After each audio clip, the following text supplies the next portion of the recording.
aquí estuvo en esta semana, abrió con nosotros la semana, su amigo Omar Fernández. Yo me imagino que los lazos de amistad que usted tiene con una especie de sobrino suyo, ¿verdad? Porque ese muchachito lo debió usted ver pequeñito, ¿no? Lo llenará de orgullo verlo ahora en el desarrollo político que está. Pero hay algo que esta comunicadora, acuciosa, perspicaz, inteligente y por demás bella, le preguntó, y vamos a recordar qué le preguntó, porque yo quiero su opinión de lo que él contestó. Quisiera la opinión suya también. Adelante, señor director. ¿Qué cosas de durante la gestión de gobierno de Leonel Fernández, durante y después, tú no la compartes? ¿Qué cosas de tu padre, de política pública, durante su gestión o después de su gestión, tú, Omar Fernández, próximo legislador quizás de la República Dominicana, no la compartes? Bueno, te podría decir que eh, no hay Es cosas. difícil, como que. No, bueno, porque al final, verdad, uno trata de decir y ser lo más coherente posible. Yo te diría que no existe tal cosa con la que yo estoy en desacuerdo en cómo él hizo los temas. Yo sí te diría que quizá algo en lo que sí se podría reforzar de cara a un próximo gobierno de mi padre sería el ser más drásticos y más fuertes con aquellas personas que se le otorga, diríamos, el gran honor de poder servirle a su país y que lamentablemente se desvían de los caminos correctos una vez ya están nombrados en distintas funciones públicas. Tu padre fue Pienso que en ese... ¿Eso pasó en flexible los gobiernos de tu con padre, funcionarios. Omar? ¿Eso pasó en los ¿Perdón? gobiernos de tu padre? ¿Eso que No, dices pasó en los gobiernos de tu padre? yo no podría decir que él fue flexible. Yo lo que sí diría es que personas se aprovecharon e hicieron cosas a escondidas de las cuales no necesariamente se estaba enterado hasta un punto en donde se tomó la decisión ya de sacarlo del tren gubernamental. Uno peca, o en principio uno...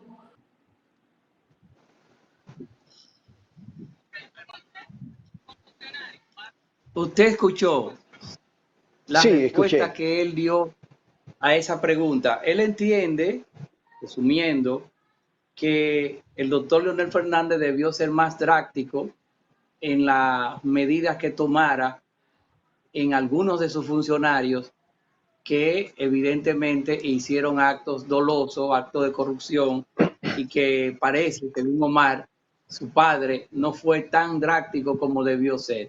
Usted fue funcionario del gobierno del doctor Leonel Fernández, usted convivió esa situación que estamos planteando en esa pregunta. Aunque usted no haya hecho actos de corrupción, pero sus compañeros de su viejo partido, del partido que ustedes se fueron, porque usted está con la fuerza del pueblo ahora, esos compañeros de esa gestión, al igual que en esta, hicieron actos en algunas ocasiones, como diría mi padrino Héctor Pérez Reyes, en paz descanse, actos dolosos. Es así como dice Omar, al presidente le faltó en su momento mayor coraje para implementar medidas más drásticas contra esos compañeros. Mira, una respuesta absoluta es difícil construir, porque cada quien tiene una lectura de las cosas que acontecen y por lo tanto se hace una narrativa de ese hecho o ese eventual hecho o ese supuesto hecho, diría con más propiedad, con ese supuesto hecho. Porque muchas veces se dice una cosa y cuando luego usted va, investiga, resulta que no es. Sin embargo, a nivel de los medios de comunicación queda estigmatizado como que usted ha cometido un acto indebido o doloso. Por eso hay que ser cuidadoso con ese tipo de cosas. Y cuando se hace una denuncia, decir, mire, el señor fulano de tal hizo tal cosa y aquí está la prueba. De inmediato presentarla, incluso someterlo. Pero muchas veces la gente en forma olímpica hace denuncias, no presenta las pruebas y mucho menos somete al funcionario. El presidente de la República de turno, Leonel Fernández. ¿Perdón? Usted es una persona brillante. De hecho, yo lo admiro, pero no quiera confundir nuestra inteligencia. Omar admite que sí hubieron, en esa respuesta, Omar admite que sí hubieron algunos de los compañeros del gobierno de su padre, que hicieron cosas y que a su padre le faltó, es lo que él dice, le faltó coraje para tomar medidas drásticas. Eso es lo que él Mariano, dice. pero que yo no puedo responder por lo que él diga. Yo respondo por lo que yo aprecié. Recuérdate que yo fui Y eso funcionario. es la Él no pregunta fue que yo le funcionario. tengo. ¿Qué opina de esa Sí, respuesta de él? Esa es mi pregunta. no, es que yo estoy dando mi respuesta. Yo no puedo dar la respuesta de él porque él no fue funcionario. Yo sí fui funcionario. Es más, fui contralor de la República. Lugar Por donde eso se lo se pregunto. supone. No, yo no sé si usted lo sabía que yo era contralor. Yo le estoy diciendo que fui contralor de la Yo no República y sé en si esa usted calidad, sabía, señor Ivanhoe, yo no sé si usted dígame. sabía que usted está hablando con quien participó y dirigió parte de la auditoría de aduanas, donde cayó algunos de los colectores presos, incluyendo la directora Anicia Risi, quien también realizó la primera conciliación bancaria de la cuenta República Dominicana, quien también hizo la investigación del fraude de la CETUFA de Industria y Comercio, quien también hizo la investigación del OME cuarto, donde estaba Ángel Lockhart, y quien también realizó la auditoría del Banco de Reserva, aquel denominado 2.400 millones. Yo pertenecía al equipo de investigación de la Contraloría General de la República, y yo sé que usted ahí Formida- estuvo, y sé que hizo un buen trabajo. formidable, formidable, formidable. Qué bueno que llegó a hacer esos aportes y a lograr auscultar cosas y evidenciarlas, soportarlas. Usted sabe, como auditor, que lo ha sido, que un hecho fundamental que todo auditor debe procurar es recabar las pruebas, las evidencias en torno al hecho que se supone está descubriendo, ¿no? Porque tienen que existir pruebas materiales, hallazgos, hallazgos fundamentados, ¿no? No porque a alguien se le ocurra decirlo. Yo en esos temas trato de ser cuidadoso, no me gusta dar respuestas genéricas, porque en las respuestas genéricas uno puede estar metiendo a todo el mundo y todo el mundo no se merece que lo metan en el mismo zafacón o en el mismo Así es, saco. estamos de Yo acuerdo. creo que, yo creo que en todos los gobiernos siempre habrá alguien, siempre lo habrá y lo seguirá habiendo, que va a hacer cosas indebidas, lamentablemente, porque el ser humano es de origen pecaminoso en su génesis, ¿entiende? En su génesis. Y por lo menos para los que creemos en la teoría de la creación, tal vez el que cree en la teoría de la evolución no lo ve así, no lo entiende así, pero yo creo en la creación y en su génesis el hombre es pecaminoso y hace cosas, puede hacer cosas indebidas. Todos los gobiernos, yo no creo que ningún presidente de la República vaya expresamente, en forma deliberada, con un esquema de montar una estructura de corrupción. Yo sí lo que puedo apreciar es que funcionarios a quienes se le ha delegado alguna responsabilidad, alguna confianza, entonces no cumplen con su deber, primero personal y después luego frente al funcionario, en este caso el presidente de la República, que lo designa y frente a las leyes del país con el que usted está trabajando. Pero hablamos de que, porque no estamos hablando ni de un presidente que asumió la República Dominicana por 3 meses, por 2 años. Estamos hablando de 3 periodos constitucionales. El presidente, o sea, el expresidente Leonel Fernández asumió 3 periodos constitucionales. Y él en una entrevista, creo, 96, 97, del 1996 o 1997, me hubiese encantado traerla aquí y la vamos a presentar en su momento, le hicieron una entrevista y él enfatizaba de que uno de los mayores problemas que tenía la República Dominicana era la impunidad, que la corrupción, tal cual usted lo ha dicho, siempre va a existir quizás en todos los gobiernos, porque es algo imposible cuantificar o evitar, porque hay muchas personas en las que, como lo dijo Omar, nosotros a veces, vamos a decir, deliberamos funciones. Entonces, es imposible a veces evitar que un funcionario a quien le depositamos la confianza cometa actos de corrupción. Pero él hablaba específicamente, Leonel Fernández, de impunidad, de que el problema de aquí, de los países de Latinoamérica, es la impunidad y que lo que hay que evitar y perseguir es evidentemente son los actos de corrupción y evitar la impunidad. Y que los gobiernos que habían estado antes de él o que vinieran quizás después de él no evitaban esos actos de corrupción y que los actos de corrupción hay que someterlo y llevarlo a la justicia. Entonces su hijo reconoce que fue flexible con funcionarios. Y aquí conocemos quizá algunas que otras cosas de funcionarios, tal cual lo ha dicho Mariano, que se cometieron actos de corrupción y que durante la gestión de Danilo Medina, él fue el presidente del Partido de la Liberación Dominicana. Recientemente él se salió y se adhirió a otro partido político, la Fuerza del Pueblo como la conocemos, y está postulándose de nuevo a ser presidente de la República. Entonces lo que llama Mariano es que quizás tenemos que llamarle las cosas por nombre. No se podía evitar acto de corrupción, pero Leonel Fernández no cumplió el llamar o el tema del mismo, de lo que él llamaba impunidad, de que no se quedaran los actos de corrupción impunes. Ojo, no lo decimos nosotros, es lo que dice su hijo.